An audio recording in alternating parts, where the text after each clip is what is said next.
Beautiful. All right, just go. Well, when I was a kid, Little Italy used to be about 15-block radius, and it's sad to say it was my father's generation that moved out of the neighborhood around the 1980s, 1990s. And what happened was all these buildings you see are all pre-war tenement buildings, and it was about 8 people to a household growing up in a 2-bedroom apartment.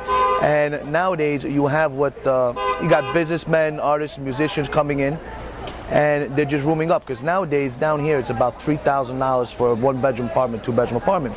And what happened was back in the 1980s, when England released their control over Hong Kong, Chinese came over here and flooded the streets of Little Italy and bought out all these buildings for peanuts. And nowadays these buildings are worth multi-millions of dollars.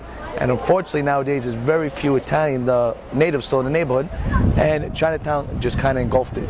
Over here, this is my family's restaurant, Benito One. It's been here since 1968.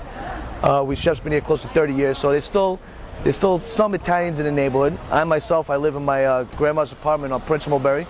So we're there in 1932, and I'm fortunate enough to pay $120 a month rent because rent control status from my family being there for so long.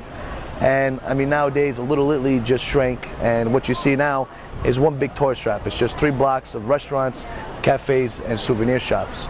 So hopefully in the next 10 to 12 years or so, Little Italy will still be what we have today and not just disappear from what we grown to know it.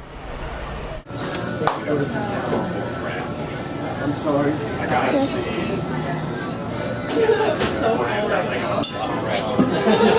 I don't think it is inside yet.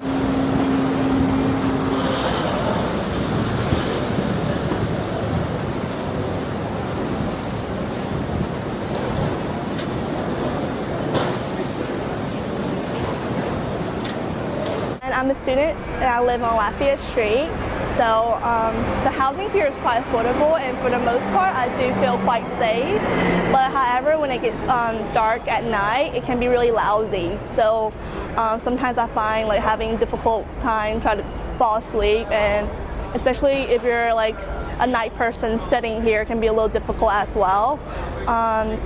And also the street vendors can be a little loud and noisy sometimes. So other than that, I think it's a okay, decent experience.